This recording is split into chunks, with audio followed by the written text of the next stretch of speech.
What's up guys, welcome to another Flutter tutorial. Today's project will be a measures converter that convert from different units. This will be a full application. We will be using BloC, the business logic component, to build it.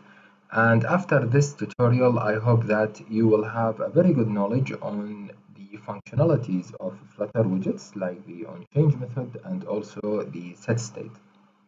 So before we start, let's test our app. So here we can enter a value, let's say 2, and we choose the unit that we want to convert from, and let's say meters, to the unit that we want to convert to, which is, let's say, feet. And when we hit convert, we get the result down here. Okay, so this was a quick review of our application.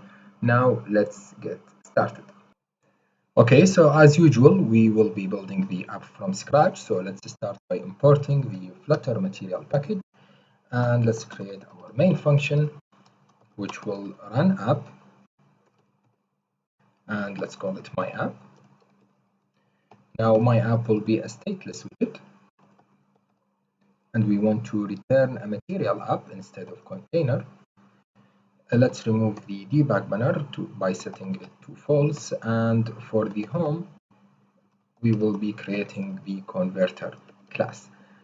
Okay, so let's create the converter class, which will be obviously a stateful widget because we will be adding some functionalities. We need to set state, so this will be a stateful widget. Now the converter class will return a scaffold. Okay, so now let's hot reload this app. Okay, so this is the Y screen of the scaffold, and now let's start by changing the background color. I choose this purple accent color. Of course, you can choose whatever color you want. For the body, we are setting our element vertically, so we will be using a column widget. And a column widget takes children. The first child will be a text widget. Let's say measures. And we want to style that, so text style. Let's change the font size to something big, let's say 15. And for the color, colors.white. Also, I want to change the font weight .w700. So now let's say, okay, this is our text. Now I will copy that to add another text, and this will be converter.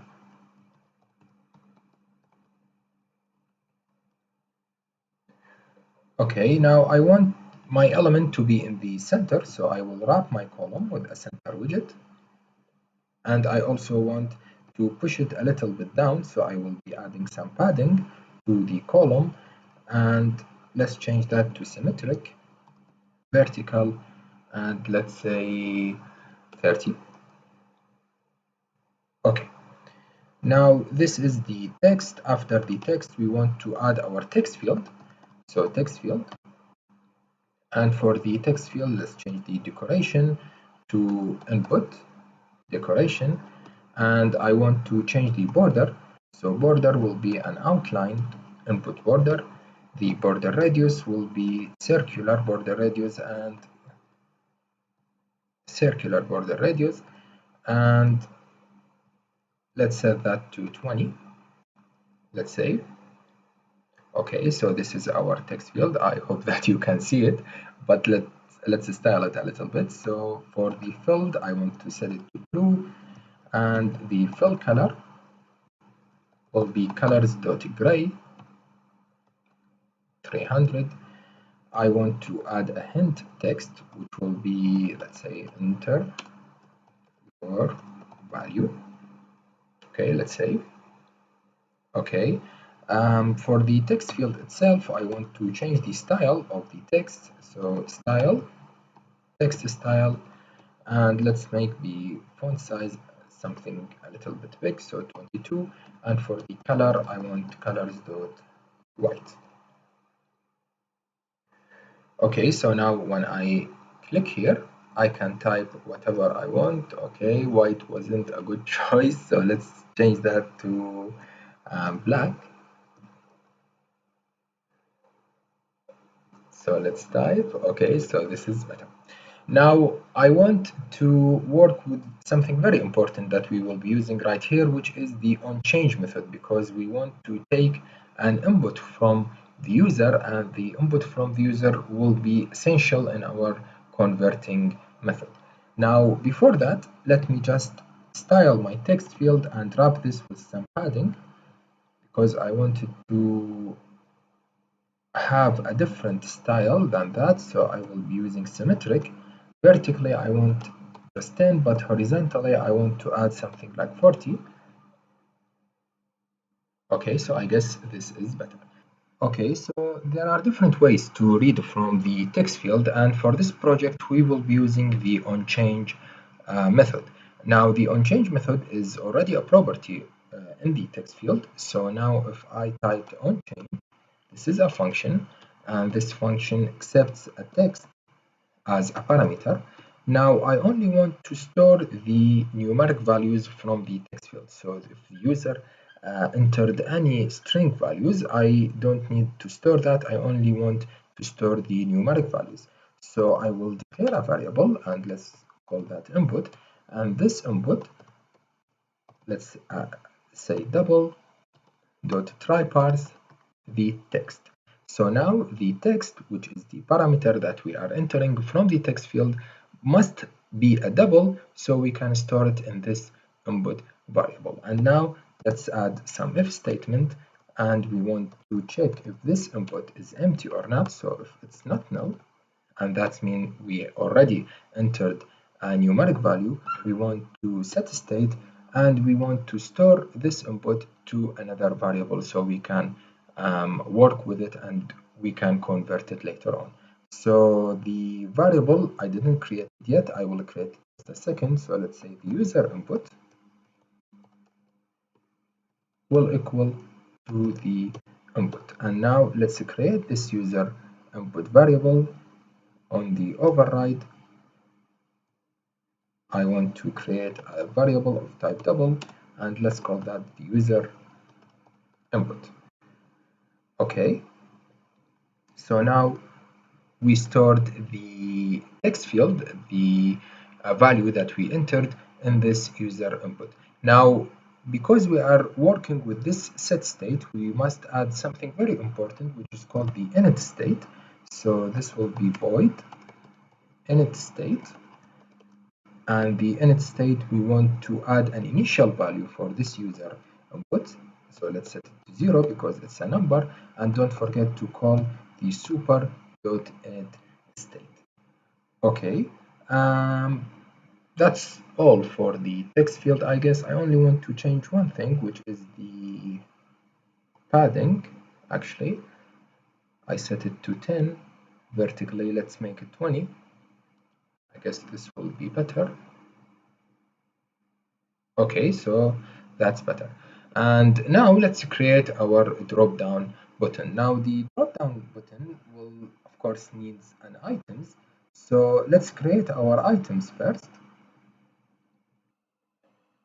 Okay, so now we will be creating our drop down button, which will have a drop down button items, menu items, and the drop down menu items will of course have a list of items. So let's create our list, which will be final list, and it will take a strings, and let's call it measures. Okay, now this measures will have the unit values that we want to store. So I already copied it to save you some time, which will be the meters, kilometers, grams, kilograms, feet, pounds, and ounces. Okay, so this is our measures units, and now let's add it to our drop down button. Alright, so now we will be creating our drop down button widget. So drop down button widget, for the item will be the items from the list that we just created, which will be measures, and we want to map it. So dot map, and let's delete that. For the parameter, we want to pass a value of type string, and here we want to return a drop-down menu items. Now the drop-down menu items takes a number of parameters. So for the value, let's set it to the same value that we just passed it. For the child, of course, we want a text widget, and the text for now will take the value. Okay, because we are passing a list, don't forget to add dot toList at the end of our returning statement and a semicolon right here. Now, also we want to add the onChange method, which is very important in our project. And for now, let's leave it empty. And to leave it empty, you have to add an underscore in the parameter of the onChange method. Okay, so let's save. So this is the drop-down menu button, and of course we want to style it. Before I do that, I have to add a text right here, which will be our label, and this will be from style, text style, and we want to change the font weight to font weight 600, and also for the size, let's set it to 20. So let's say, okay, this is our label. For the drop down button, let's add the is expanded property, and let's set it to true. Also, we want to change the drop down color to colors.black. We want to style the items with the text style. We want to set the font size to 20. Also, we want to change the font weight to W700. And for the color, I'm using colors.amber. Okay, let's save. And now let's click on that. Okay, so this is better. Now I also want to add some hint text. So this will be hint text. Let's say choose a unit. And I also want to style that. So text style. The color will be colors.amber. I'm a big fan of this color. And for the font size, let's set it to 20. All right, now let me just wrap my button with a container so I can style the decoration. So box decoration, I want to change the color to colors.black. And for the border, I want to give it a circular border radius with the amount of 20. So let's save that. Okay, I also want to push this hint text a little bit for the right. So let me add some padding, not in the decoration, in the container padding, edge insets dot symmetric, and this will be horizontal, let's say 5. Okay, so it's get pushed a little bit, and I want to wrap my container with a padding, and this padding will also have a symmetric values. So symmetric, vertically we want to add 10, and horizontally let's add 40.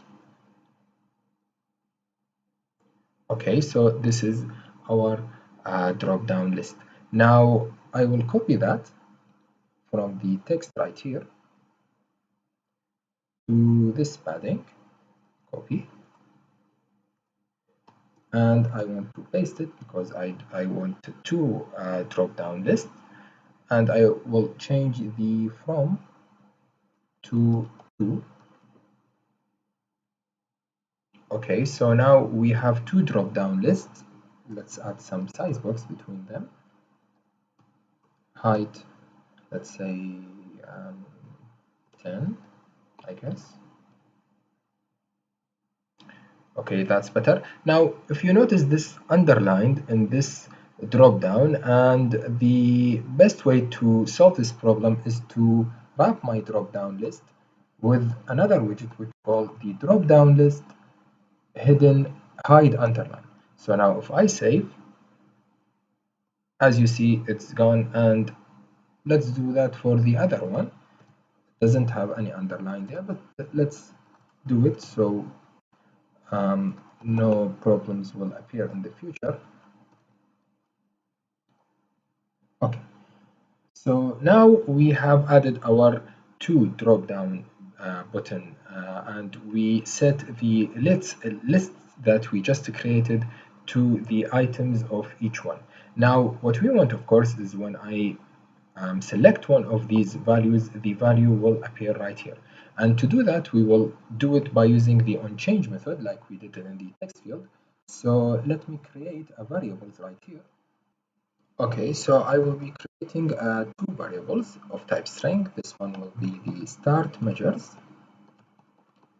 and the other one will also be a string, and let's say this will be the convert measures. Okay, now what I want to do is the same thing that I did on the text field. I will be changing the onChange method to store the value that we are going to choose from our dropdown.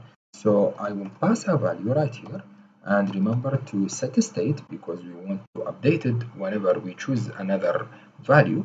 And on the onset state, I want to store on my start measures the value that we just selected. So now if I hit hot reload and choose one of them, let's say grams, okay, it should appear right now, but it's not appearing, and the reason for that is we didn't update the value of the drop down itself, of the drop down button itself. So now the value will be equal to the start measures. So now if I save, okay, as you see, there is the grams. Now if we change it to meters, it's meters, kilometers, and so on. So I will do the same thing on the second drop down on the second drop down button. So the value right here will be the converted measures, and here I also will be passing a value, and I want to set state, and the converted value will take the value that we just passed. Okay, so now when I choose another one, let's say meters, okay, so far so good, everything is working perfectly.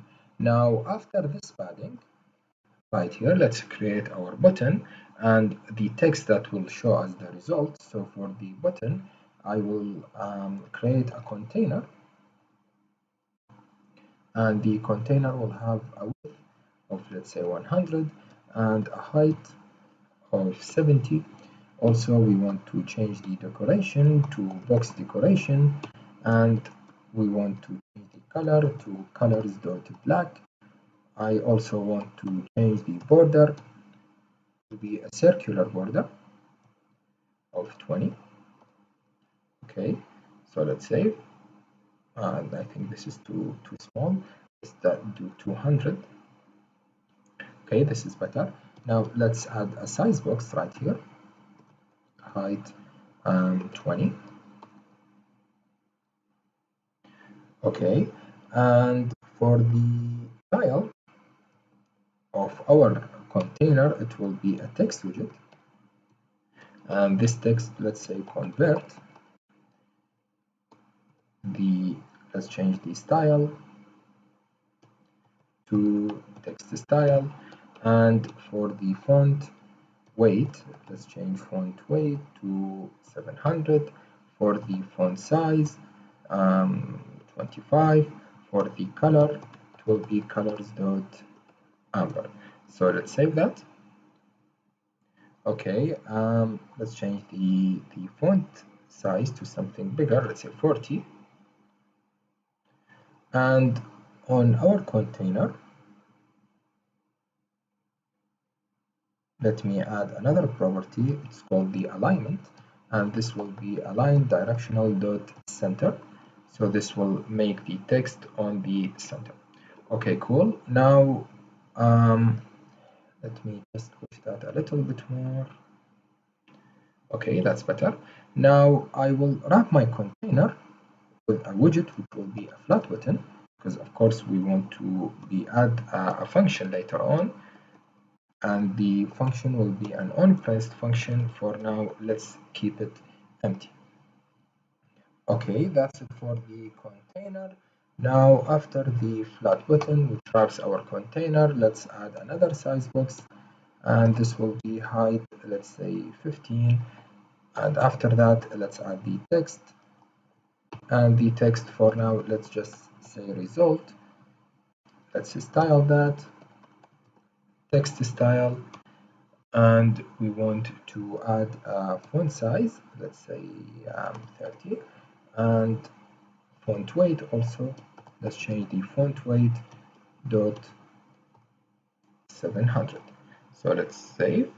Okay, so here we will be typing our result from this, from after we do the converting method. Okay, so we have completed our UI design. We added all the necessary things to our widgets.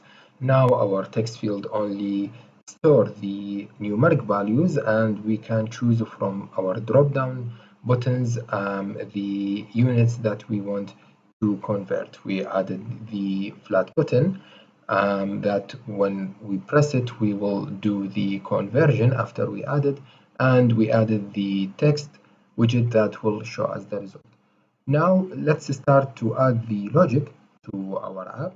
And the first thing I want to do is I want to create a map. So final map, and this map will take a string and an integer, and let's call this a measures map.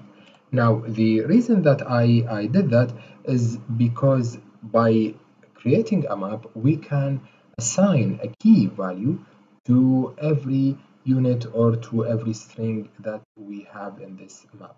So this map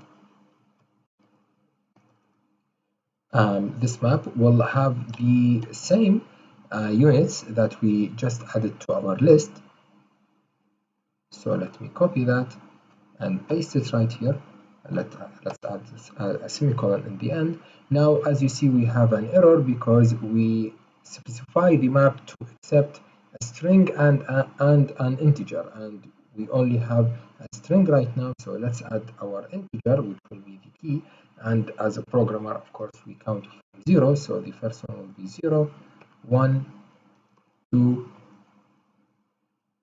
3, 4, 5, 6, and 7. Okay, so this is the map that we created, and this is exactly what we are going to use when we do the conversion, because when we want to target the meters, we will target its key, which is the 0, and so on for the rest of the components. Now let's create another list, and this list will contain the formulas, and I actually didn't memorize it, and you don't have to memorize it or understand it.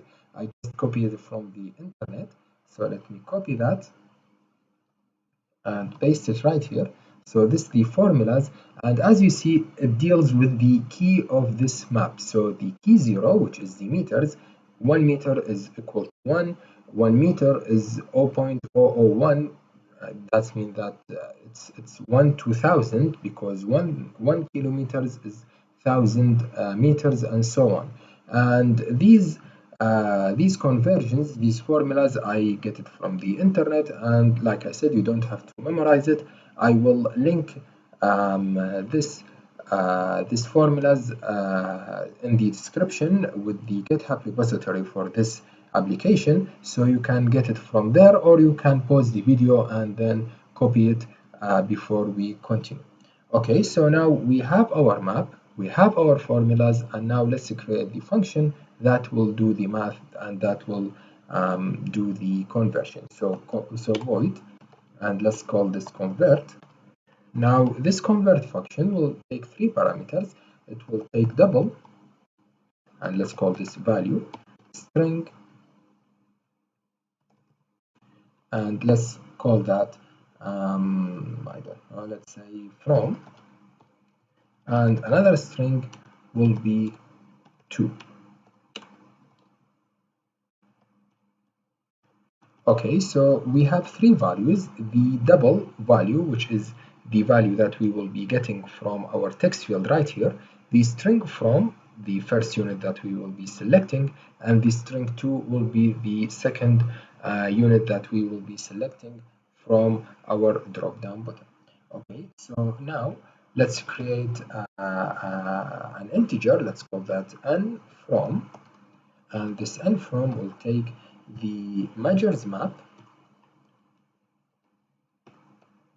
from, and let's call another one, and this one will be n2, and also this will take measures map 2. Okay, now we have two variables.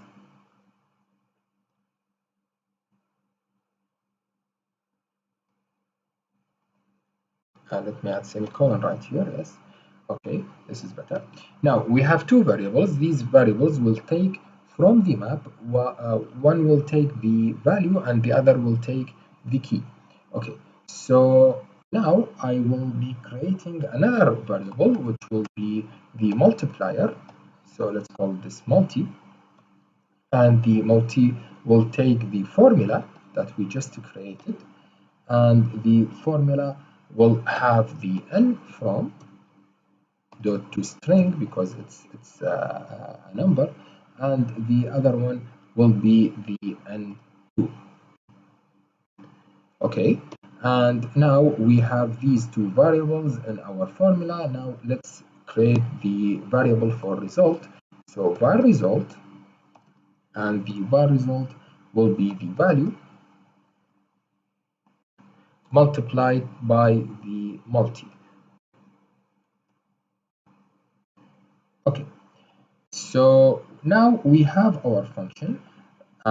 Let's add something. I think this will be very helpful, is that when we want to convert from two units that don't match, because for now the kilometers is a unit that used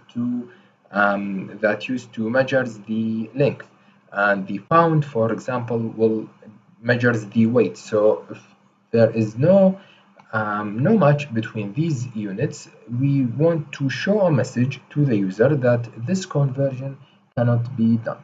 Okay, so how can we do that? Let's declare a variable.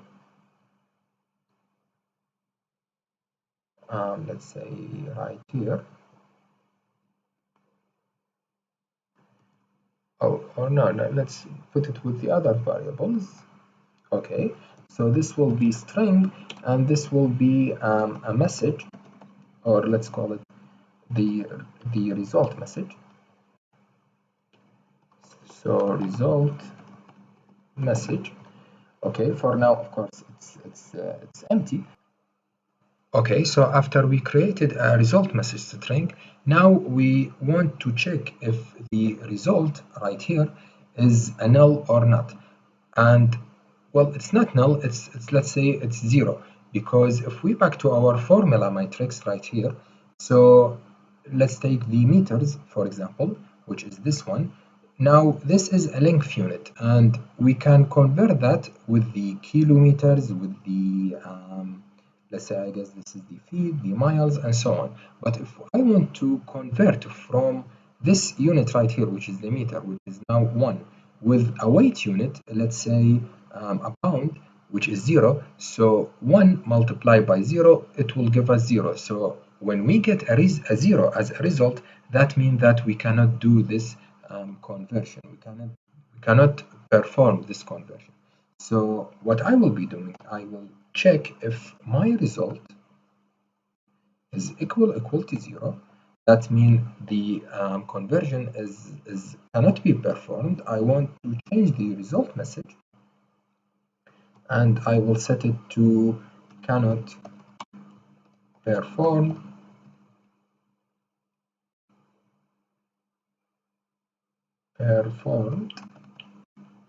this conversion. Okay, so if it's 0, it cannot be performed. But if I have a value on my result, what I want to do now. Okay, so if the result is not zero, that means we have a result. We did the conversion, and what I have to do now is I just have to update my result message to show the result. And this will be a very simple text. We will be saying that the result message will be equal to a dollar sign, and the value that we just entered will be the user input, of course, dot to string. Okay, and now we add the start measures because we want to type the measures that we converted from. So this will be the start measures.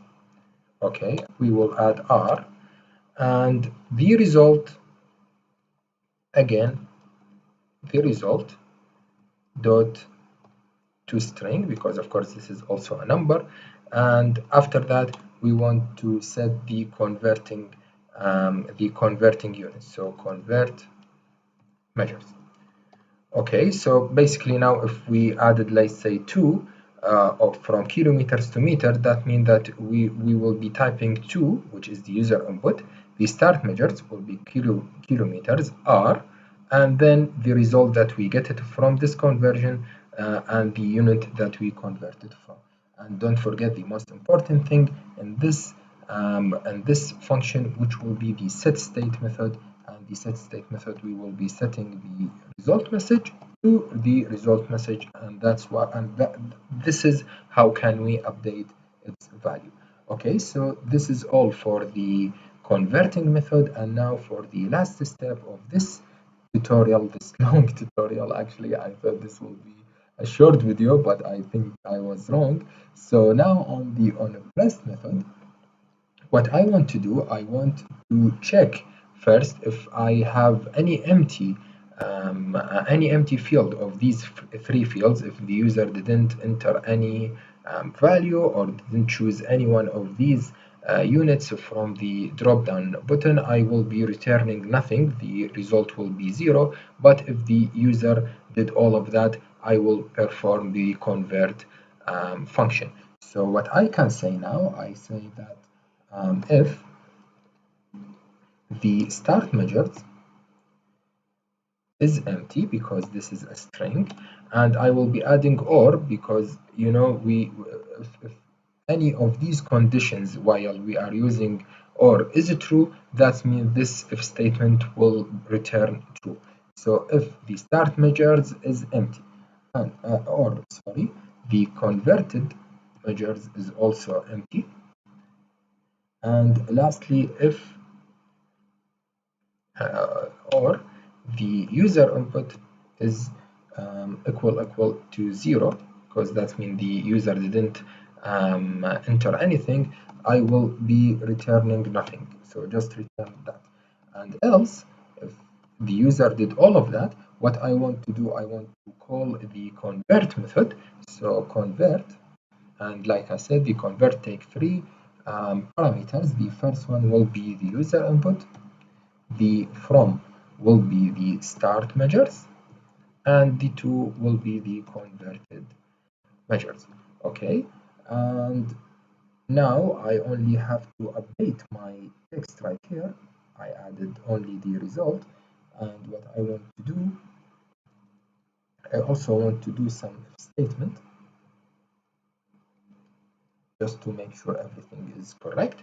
I will just say that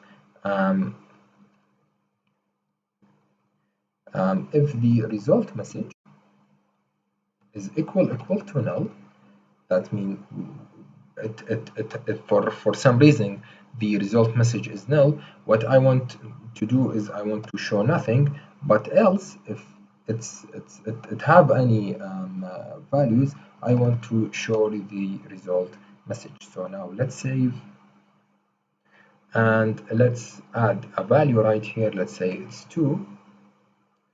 We have this problem, and let me fix that in a second. And kilometers, meters, and let's convert. Okay, so this is working perfectly. We have the 2 kilometers are 2000 meter. And now if we change that to grams, for example, and say convert, like I said, we cannot convert from weight to length, so cannot perform this conversion. Now the last thing I want to do is, as you see this overflow that show on the screen, we can solve that very easily by wrapping our main widget, which will be the center widget in this case, with something called the single child scroll view. So now if we hot reload, and again I tried to type anything, we don't have this weird overflow pixels on the screen. Okay, so I guess that's it. Thank you so much for watching. The main idea of this project actually was for me to practice all of these things that I learned, and for you to get a very good knowledge on the functionalities of the Flutter, like the onChange and the setState. This is a full app. This will be a very useful tool if you want to use it in the future in any other application. This is ready to work. You can just upload it and download it to your device, and you can use it. We don't have any internet. We didn't use any packages, and you can add, of course, another units in the future if you want. You can do another converting from, let's say, the currency converting, or any other converting you want. You will use the same concept that we just used in this tutorial. Okay, so usually when I do projects in Flutter, I also do a speed code video, but I will not be doing this for this tutorial because we didn't spend much time on the UI. The UI is something very simple. We didn't add any complicated widgets, and the main focus was on the BloC, on the business logical component. Okay, so thank you so much for watching, and I hope you like this video, share it with your friends, and subscribe to the channel. And I see you in another videos.